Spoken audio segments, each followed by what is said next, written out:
Graça e paz, graça e paz. Seja bem-vindo, seja bem-vinda à nossa última experiência de celebração de adoração ao Senhor neste ano de 2020. Chegamos, 31 de dezembro do ano que não vai ser esquecido, mesmo porque quantas coisas nós certamente aprendemos ao longo deste tempo. Um ano difícil, sim, um ano difícil, marcado por perdas, por muita tristeza, muita dor, mas também por vitórias. E a nossa gratidão ao Senhor, ela não é tão somente em função daquilo que Ele faz, mas daquilo que Ele é. E a semelhança do que aconteceu com Jó, nós precisamos aprender a receber tanto o bem quanto o mal, tanto as situações prazerosas quanto aquelas que são custosas, e por tudo e em tudo o nome do Senhor há de ser glorificado, e não vai faltar gratidão no meu coração e no seu coração.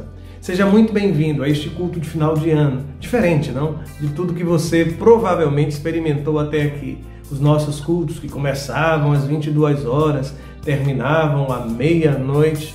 Este ano vai ser diferente.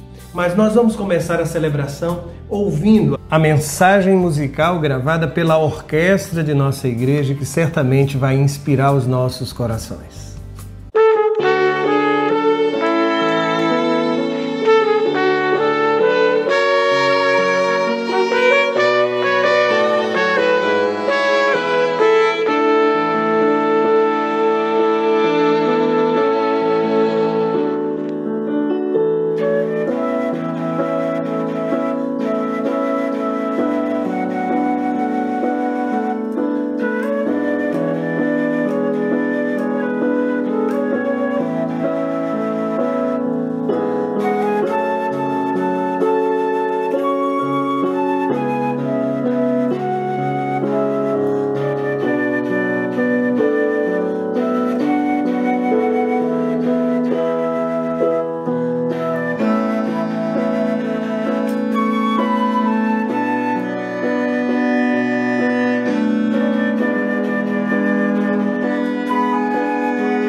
Abra sua Bíblia em Gênesis no capítulo 41.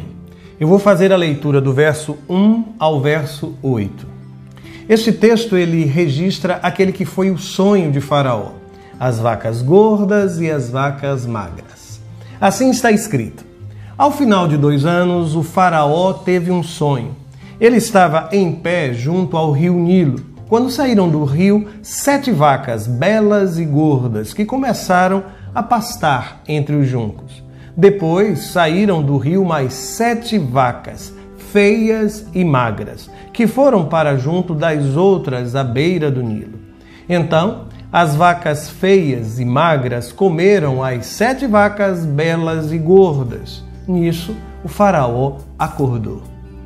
Tornou a adormecer e teve outro sonho. 7 espigas de trigo, graúdas e boas, cresciam no mesmo pé. Depois brotaram outras 7 espigas, mirradas e ressequidas pelo vento leste. As espigas mirradas engoliram as 7 espigas graúdas e cheias. Então, o Faraó acordou. Era um sonho. Pela manhã, perturbado, mandou chamar todos os magos e sábios do Egito e lhes contou os sonhos, mas ninguém foi capaz de interpretá-los. Eu acredito que dos sonhos registrados nos textos sagrados, este talvez seja o mais conhecido. Usamos, inclusive, essas expressões de forma comum. A vaca gorda, vaca magra, tempos de vacas gordas, tempos de vacas magras, para designar exatamente o que o texto está nos mostrando. Períodos difíceis, períodos de escassez e períodos de fartura, períodos de prosperidade. Só que esse texto também, para mim, é um marco. Por quê? Porque ele é o último sonho registrado na história de José do Egito. O ciclo de sonhos termina exatamente aqui. Por isso, ele se reveste de um enorme significado para todos nós. Você conhece a história. Depois disso, o Faraó, desiludido e muito irritado porque nenhum dos seus magos e sábios conseguiam explicar para ele o significado do sonho, acaba tomando conhecimento de que José está na prisão, manda buscá-lo, ele interpreta o sonho e a presença de José no palácio modificou radicalmente a sua história. A partir deste momento, aquilo que era sonho se tornou realidade. Este é, portanto, um marco na vida do patriarca, porque foi a partir deste momento que ele se tornou o governador do Egito e que aquelas promessas de Deus, aqueles sonhos que lá atrás ele tivera quando ainda era tão jovem, finalmente se tornaram verdade. Mas, à luz desse texto e nesta perspectiva de mudança de um novo ano, ou da chegada de um novo ano, eu queria com você destacar algumas lições que para mim são extremamente preciosas. A primeira delas tem a ver com a importância das crises, ou melhor, a capacidade que tem um momento como esse de gerar grandes homens de Deus.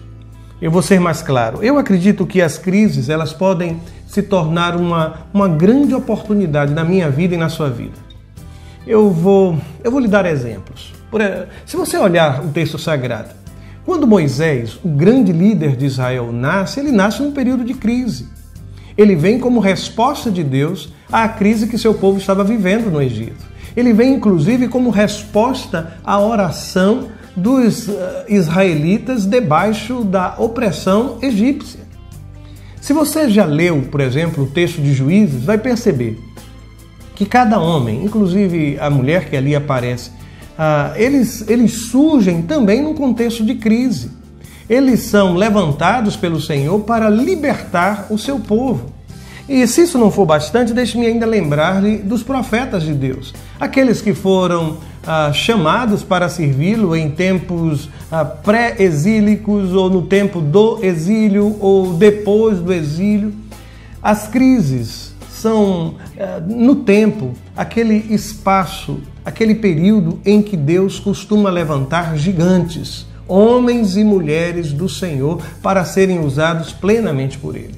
Por isso, enxergue a crise como uma oportunidade de despertar dentro de você aquilo que é o propósito de Deus na sua vida.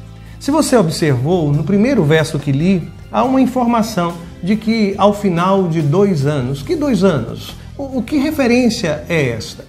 Você se recorda que na prisão, José ele interpretou o sonho de 2 daqueles que eram empregados do faraó, mas 2 anos se passaram sem que nada mudasse na sua vida pessoal. Portanto, eu volto a dizer, aquele momento de crise, o sonho de faraó, e tudo quanto aconteceu, na verdade, se transformou numa oportunidade na vida de José.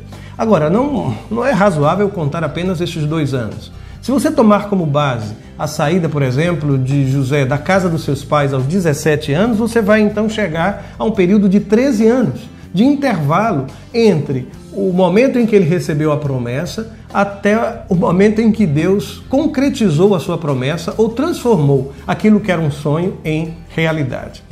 E esse intervalo ele é extremamente significativo porque é o tempo em que Deus prepara a minha vida e a sua vida para aquilo que Ele tem a nos conceder. Aliás, na história deste homem de Deus, no versículo de número 38, até mesmo o faraó, ele percebe a presença do Espírito Divino na vida de José. Ele olha para José e olha para as pessoas que estão ali e faz a seguinte indagação: será que vamos achar alguém como este homem em quem está o Espírito Divino? Eu vou voltar a repetir o que disse há pouco. A crise que nós estamos vivendo pode ser uma grande oportunidade de Deus para transformar aquilo que precisa ser transformado na sua vida, para despertar você e sua família para questões que até então eram tratadas não como urgentes ou, se necessárias, sempre eram adiadas. Me permita dizer-lhes ou compartilhar com você uma experiência pessoal. Nesse período de pandemia, nós tomamos uma decisão muito séria em nossa casa. Nós deixamos o apartamento onde morávamos e morávamos ali por 21 anos. Foi um lugar maravilhoso onde nós criamos os nossos filhos e nos mudamos para uma casa dentro de um condomínio. E o curioso é que sempre que o meu filho mais novo, o Davi, você sabe, ele é autista, ele manifestava alguma dificuldade ou ele começou a se desenvolver um pouco mais, nós pensávamos, nós um dia vamos precisar sair daqui, nosso filho precisa de mais espaço, e nós concordávamos com isso.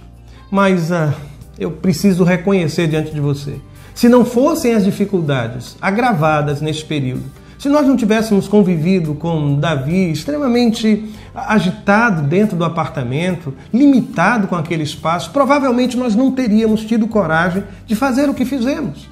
Por quê? Porque as crises são oportunidades de tomarmos decisões que muitas vezes vêm sendo adiadas ao longo de nossas vidas. Aliás, quando eu digo isso, eu quero também lhe dar uma outra palavra. Quando esta oportunidade surgir, por favor, não desperdice.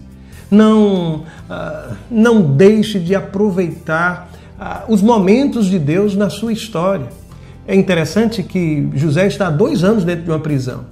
Mas como estar dentro de uma prisão sem perder a perspectiva da visão de Deus? Como estar passando por uma situação completamente adversa sem cultivar aquela esperança? Um dia algo diferente vai acontecer na minha vida. E esse dia chegou. E o curioso é que também José nos ensina que mesmo nestas horas, ainda que haja o peso da urgência, nem eu nem você podemos nos descuidar das pequenas coisas, dos pequenos gestos. Há uma informação muito interessante no versículo de número 14. A Bíblia vai dizer assim, que o faraó mandou chamar José, que foi trazido, notem, depressa, há uma outra tradução que usa a expressão urgência, foi trazido depressa do calabouço, e depois a Bíblia diz assim, depois de se barbear e trocar de roupa, apresentou-se ao faraó. Ele cuidou inclusive de sua aparência para aquele encontro. Ele sabia que isso poderia atrapalhar de alguma forma o seu encontro com Faraó. Ele estava preso, barba por fazer, e aliás era um costume não egípcio, era um costume judaico, a manutenção da barba. Mas o que é que ele faz? Ele percebe, esta é a oportunidade de minha vida. Foi com isso que eu sonhei o tempo inteiro. Deus está neste momento e eu não vou me descuidar. Por isso, preste atenção às oportunidades de Deus na sua história. Não deixe passar despercebido um momento de compartilhar a palavra, de testemunhar daquilo que Deus tem feito na sua vida. Não deixe passar a oportunidade de falar do amor de Deus a alguém. Não deixe passar a oportunidade de perdoar, a oportunidade de se arrepender, a oportunidade de estar junto. Esta pandemia nos mostrou, de alguma forma, Deus, através deste tempo, Ele nos mostrou a importância de nós não desperdiçarmos as oportunidades que Ele mesmo nos dá. Mas há uma segunda lição para mim extremamente preciosa nesse texto. É quando a Bíblia me mostra, através do sonho que Deus coloca na mente, no coração de Faraó, que fartura e escassez fazem parte da vida e que ao longo da história elas se alternam. E o interessante é que essas alternâncias, elas exigem de mim, de você, duas coisas. Uma delas é adaptação e a segunda é a sabedoria.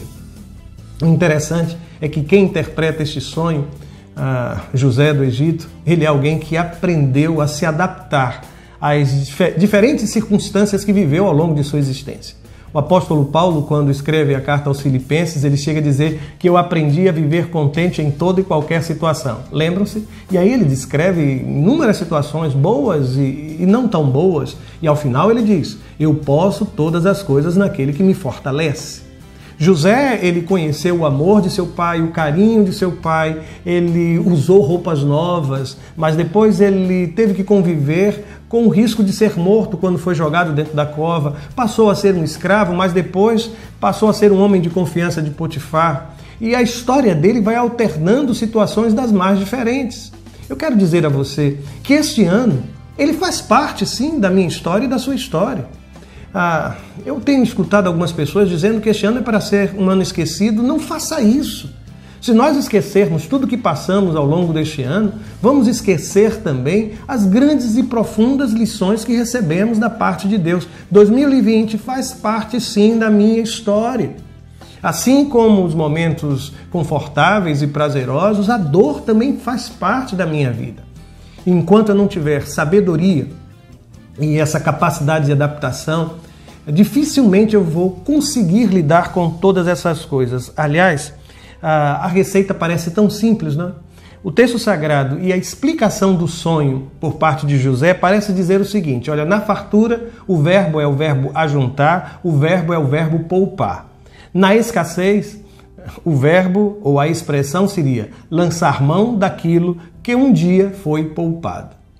Vou mais adiante. No livro de Provérbios, no capítulo 30, versículo 25, a pequena formiga é convidada para ocupar o lugar de mestre na minha vida e na sua vida. Aí o texto sagrado diz o seguinte, que as formigas, criaturas de pouca força, aí o texto continua, contudo, armazenam sua comida no verão. Eu não sei se você tem a sabedoria de poupar quando há fartura na sua casa. Eu não sei se você é um homem, uma mulher, ou se a sua família, ela tem essa cultura, a cultura da poupança, a cultura do guardar, do fazer a provisão. Porque provavelmente ao longo desse tempo, alguns de nós pagou um alto preço pela falta da provisão. E o sonho de Faraó parece nos alertar quanto a isso. E aqui eu vou dar uma palavra muito clara para quem precisou lançar mão daquilo que um dia guardou em seus celeiros. Agradeça a Deus. Não chegue ao final deste ano reclamando, murmurando, mas meu Deus, todas as minhas economias, tudo aquilo que eu poupei, pensando na minha aposentadoria ou pensando no investimento X, Y, Z. Dê graças a Deus porque você tinha alguma coisa dentro dos seus celeiros. Ou por aqueles que lhe socorreram, talvez tenham sido até familiares ou amigos que lhe socorreram ao longo deste tempo. Dê graças ao Senhor, porque às vezes nós nos agarramos àquilo que guardamos no celeiro como se fossem nossos por toda a eternidade, a semelhança daquele construtor de celeiros. Parece que olhamos para aquilo que guardamos e dizemos, olha alma, aí tem, come, farta-te, alegra-te. A vida não funciona assim. Nós precisamos entender que há uma dinâmica própria na existência. E é preciso que em meu coração e em seu coração existam duas palavras, adaptação e sabedoria. Ah, pastor, mas eu não tenho sido tão sábio assim. Olha, eu conheço uma fonte de sabedoria que está ao alcance dos seus joelhos. Sim, joelhos. Está escrito lá no texto de Tiago, capítulo 1, versículo 5, o seguinte: se algum de vocês tem falta de sabedoria, peça a Deus, que a todos dá livremente, de boa vontade, e lhe será concedida. Mas há para mim ainda uma terceira lição preciosa nesse texto. E qual é? É quando eu reconheço que eu não tenho a capacidade de compreender aquilo que acontece comigo no momento de crise ou mesmo no momento de fartura. Eu vou ser ainda mais claro. Algumas coisas você só vai conseguir compreender a partir da perspectiva de Deus. Eu acho interessante porque quando José comparece diante de Faraó, Faraó apresenta o seu sonho, relata o seu sonho e diz que havia convocado os magos, os sábios do Egito e que ninguém havia conseguido decifrar. E logo depois coloca diante de José a possibilidade da interpretação. A sensação que eu tenho é que Faraó apresenta os seus sonhos como se fosse uma espécie de competição. Quem é o mais sábio? De um lado, sábios e magos e homens, conselheiros do Egito. Do outro lado, o judeu que estava prisioneiro até então. A vida não funciona assim. A vida não funciona assim. E quem parece colocar um ponto nessa história e explicar de uma forma muito clara é o próprio José. Por quê? Porque José, ele reconhece a sua incapacidade de compreender tudo aquilo. Na verdade, ele deixa claro no texto que somente Deus tem a resposta ou as respostas que buscamos. Ele diz no versículo 16, isso não depende de mim, mas Deus dará ao faraó uma resposta favorável. E notem que isso impactou tanto a vida de Faraó que ele repete isso no versículo 39. Ele diz: uma vez que Deus lhe revelou todas essas coisas, não há ninguém tão criterioso e sábio como você. As crises são também essa oportunidade, não é? Para que as pessoas enxerguem o quanto de Deus existe no meu coração e no seu coração. E o interessante é que, passada a crise, ou melhor, quando eu e você olhamos a nossa vida de trás para frente, isso, como se a gente estivesse recuando no tempo. Quando nós fazemos essa leitura, uma leitura inversa, a partir de hoje, olhando então agora para trás, tudo parece fazer sentido. Observe se não é assim. Se eu perguntar se porventura José na prisão estivesse se perguntando: meu Deus, por que 2 presos sonharam na prisão? A partir do momento em que ele entrou no palácio do Egito, ele saberia o porquê. Se naquele período ele perguntasse: Senhor, por que eu vim parar nesta prisão se eu não cometi nada de errado? Quando ele entrou no palácio, ele entendeu finalmente o porquê. Se José perguntasse: meu Deus, por que eu fui vendido ao Egito? Quando ele entrou no palácio, finalmente ele entendeu o porquê. E há um outro detalhe aqui, que possivelmente nos escapa. É que o faraó, ele teve 2 sonhos, mas o próprio José diz que aquilo lá era um sonho só. 2 sonhos muito parecidos, semelhantes àqueles que José teve em sua juventude. Os sonhos primeiros serviram agora para explicar os 2 sonhos também de Faraó. Tudo tem uma razão, tudo tem um porquê. Espere em Deus. Um dia você vai compreender, descanse o seu coração, agora você não vai entender nada, somente na perspectiva divina. Portanto, creia que Deus está construindo a sua história, que Deus está escrevendo a sua história, que essa pandemia pode ser o início de um novo capítulo, de um capítulo de vitória, de um capítulo de graça, de um capítulo de amor, de compaixão de Deus sendo derramadas sobre a sua vida. E eu gostaria hoje de concluir compartilhando com você um texto que eu recebi da Ana Monteiro. Ela mandou-me e eu achei o texto maravilhoso. A autoria aqui está atribuída ao Cortella. E ele diz o seguinte: tu vais com a tua xícara de café e de repente alguém te empurra, fazendo com que tu derrames café por todo o lado. Por que tu derramastes o café? Porque alguém me empurrou. Resposta errada. Derramaste o café porque tu tinhas café na caneca.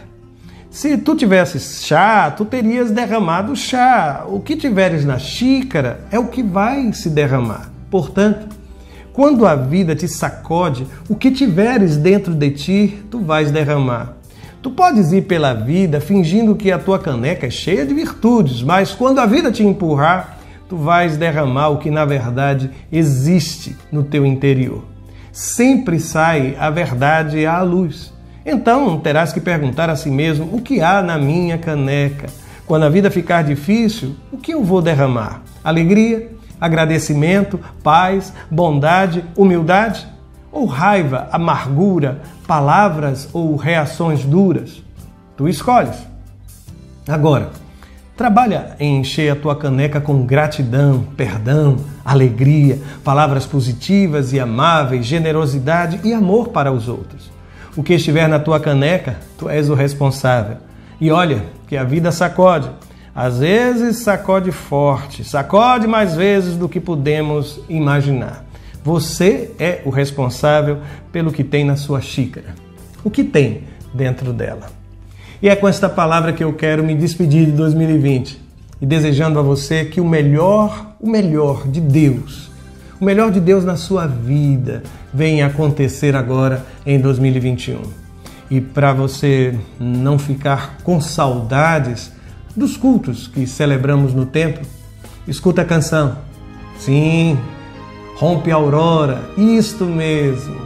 Canta no teu coração e diz ao Senhor que o seu coração está aberto, que o seu coração está pronto para receber as bênçãos que Ele tem reservado para você e a sua família neste ano que se aproxima. Feliz Ano Novo, feliz 2021, debaixo da graça e da paz que vem do Senhor.